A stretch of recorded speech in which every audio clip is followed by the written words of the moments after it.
Bob Vylan is a London-based duo, made up of vocalist Bobby Vylan and drummer Bobby Vylan, who have become one of the most talked-about acts in the UK's alternative music scene. They're shaking up the UK's punk and rap scenes with a sound that's impossible to ignore. Their music is raw, confrontational, and electrifying, channeling the energy of classic punk with a modern twist.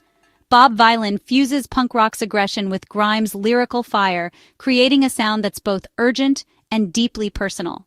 Their songs demand attention, refusing to be background noise, and instead pull listeners into their world. At their core, Bob Vylan is fiercely political, tackling issues like racism, police brutality, and government failures head-on, never shying away from uncomfortable truths. Their songs channel the anger and frustration of a generation that feels ignored and marginalized by society. Their concerts become cathartic, unapologetic spaces where fans can release their emotions and feel truly seen. Fans see Bob Vylan as authentic and fearless, unafraid to speak out or challenge the status quo. Their defiance inspires others to question authority and stand up for what they believe in. In an industry often criticized for playing it safe and sticking to formulas, Bob Vylan stands out for their uncompromising honesty and willingness to take risks. Their boldness has earned them awards, critical acclaim, and a fiercely loyal following. They've built a reputation for injecting urgency and relevance back into punk, making it feel vital again. But their confrontational style also brings controversy, as not everyone is comfortable with their direct approach. Their lyrics and performances often spark heated debate, dividing opinion among critics and fans alike. Some critics argue their message sometimes crosses into dangerous territory, pushing boundaries that others fear to touch. They blur the line between protest and provocation, making people question where activism ends and agitation begins. This tension, between being a voice for the voiceless and a source of conflict, fuels their impact and keeps them in the spotlight. Ultimately, it's this fearless energy and refusal to compromise that defines the phenomenon of Bob Vylan. The controversy erupted in spectacular fashion during a sold-out show at Amsterdam's legendary Paradiso Club, a venue known for its electric atmosphere and history of hosting boundary-pushing acts. The anticipation in the air was palpable, with fans packed shoulder to shoulder, unaware of the storm about to unfold. The show took place just days after the shocking assassination of American commentator Charlie Kirk, whose death had already sent shockwaves through the media and political worlds, sparking heated debates and public mourning across continents. As the lights dimmed, Bobby Vylan stepped to the microphone and opened with a chilling, provocative question. "Are there any snipers in the hall?" A direct and unmistakable reference to Kirk's murder that instantly set the tone for the night. The crowd's reaction was sharply divided. Some erupted in cheers, swept up in the rebellious energy, while others were visibly unsettled, exchanging uneasy glances and shifting in their seats, unsure how to respond. Vylan then dedicated a song to Kirk, calling him an absolute piece of shit, and adding, "The pronouns was-were, 'cause if you chat shit, you will get banged. Rest in peace, Charlie Kirk, you piece of shit." The words hung heavy in the air, their venom impossible to ignore. The explicit mockery of Kirk's death, cheered by many in the audience, crossed a moral line for countless observers. For some, it was a cathartic act of rebellion. For others, it was a moment of deep discomfort and outrage. The performance escalated even further as Vylan shouted, "F** the Zionists. Go find them in the streets." The aggression in his voice and the rawness of the moment left the room charged with tension. These incendiary remarks, captured on countless smartphones, quickly spread online, going viral within hours and igniting a digital firestorm that reached far beyond the walls of Paradiso. What happened in that club became a global incident, igniting outrage and debate about the limits of artistic expression, the responsibilities of performers, and the power of words to inflame or inspire. The band's words were no longer just performance. They became a flashpoint for questions about decency, hate, and the boundaries between protest and provocation. The fallout was immediate and intense, as the world grappled with whether this was a bold act of protest or something far darker, an incitement to violence and hate. The Amsterdam show would define Bob Vylan's reputation for years to come, casting a long shadow over their career and forever altering how they were seen by fans and critics alike. In the aftermath, the line between art and incitement had never felt thinner, leaving everyone who witnessed it questioning where that line should truly be drawn.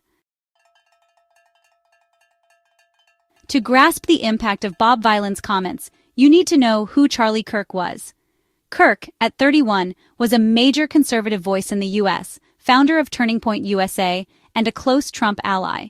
To supporters, he was a champion of free speech and Christian values, mobilizing young conservatives nationwide.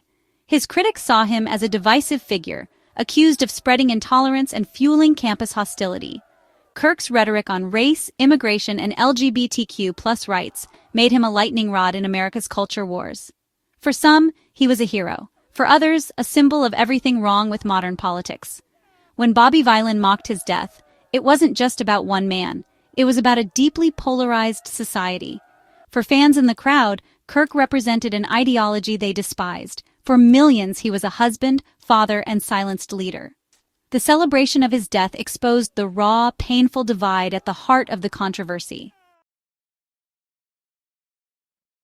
Charlie Kirk's assassination was a national trauma. He was shot and killed while speaking at Utah Valley University, in front of a live audience. The killing was immediately condemned as a political assassination, shaking Americans across the spectrum. The suspect, 22-year-old Tyler Robinson, was quickly apprehended, and investigators searched for motives. The tragedy dominated headlines, with images of Kirk's grieving family underscoring the human cost.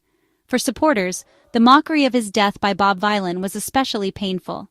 A London memorial framed Kirk as a Christian martyr, deepening his status among followers. The assassination raised urgent questions about democracy, safety, and the consequences of political rage.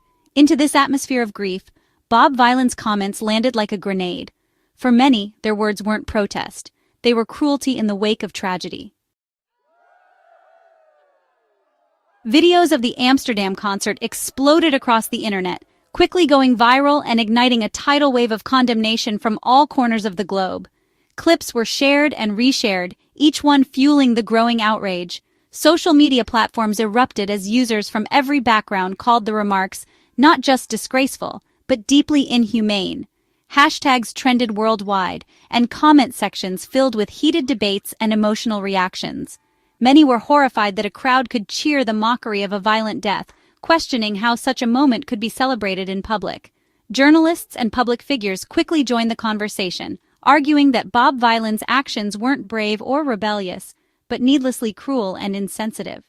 The fact that Kirk left behind a young family made the celebration of his death even more shocking, adding a deeply personal dimension to the public outrage. The anti-Zionist comments drew fierce criticism from Jewish organizations, who called it incitement and warned of the dangers of such rhetoric.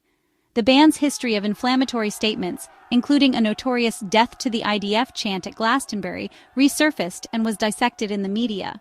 Critics argued Bob Vylan was now defined more by outrage and controversy than by their music, with fans and detractors locked in fierce debate. Pressure mounted rapidly. Calls for boycotts, show cancellations, and even bans from entering the U.S. grew louder, threatening the band's future.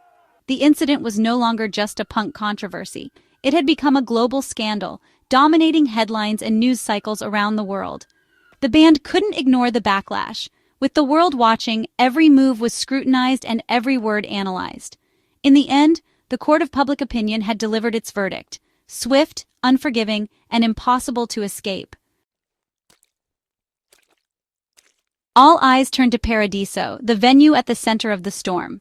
The club acknowledged the remarks were offensive but stopped short of condemning the band. Instead, they defended their tradition of hosting provocative, anti-establishment artists. Paradiso argued that punk is meant to be uncomfortable and challenging, not safe. They insisted that providing a stage doesn't mean endorsing every word spoken. This stance sparked debate. Is there a limit to artistic freedom even in punk? Critics accused the venue of hiding behind free speech to avoid responsibility. The incident forced a reckoning for music venues everywhere. Where should the line be drawn? Paradiso's response highlighted the difficulty of balancing free expression with public accountability. The controversy showed that defending art isn't always simple when speech becomes deeply offensive. The backlash quickly moved from music circles to the political arena. Dutch politicians from both right and left condemned Bob Vylan's performance as incitement. Geert Wilders called it a new Jew hunt, while progressive leaders also voiced disgust. Jewish community leaders compared the remarks to calls for pogroms, heightening alarm. Dutch authorities began investigating whether the comments broke laws against incitement. Internationally, calls grew to cancel the band's tour and bar them from the U.S. The incident became a matter of public safety and legal accountability, not just taste. Politicians' strong reactions signaled that, in their view, a dangerous line had been crossed. The stakes for Bob Vylan and for free speech had never been higher. At the heart of the controversy is a classic debate: where does free speech end and incitement begin? Defenders argue punk is meant to provoke, and censoring artists risks silencing dissent. They see Bob Vylan's words as political hyperbole, a tool to express rage against perceived injustice. In a free society, they argue, we must tolerate even offensive speech. Critics counter that freedom of speech isn't absolute. Celebrating murder or calling for violence is hate speech, not art. They warn such language can inspire real-world harm and create a climate of fear. The context, mocking a fresh assassination, calling for action against a group, makes the remarks especially dangerous. The dilemma: does free speech protect even the most offensive art? Who decides where the line is? The Bob Vylan incident forces society to confront these questions head-on. The answers remain as divisive as the band itself. The Bob Vylan controversy is more than a punk scandal. It's a mirror reflecting our divided times. It raises tough questions about the responsibilities of artists and the power of audiences. What does it mean when a crowd cheers the mockery of a violent death? Where should society draw the line between free speech and incitement? The fierce reaction suggests many believe that line was crossed. The affair exposes the tension between the right to offend and the need for decency. As fallout continues, the incident challenges us to rethink the kind of public discourse and society we want. Long after the music fades, the questions remain.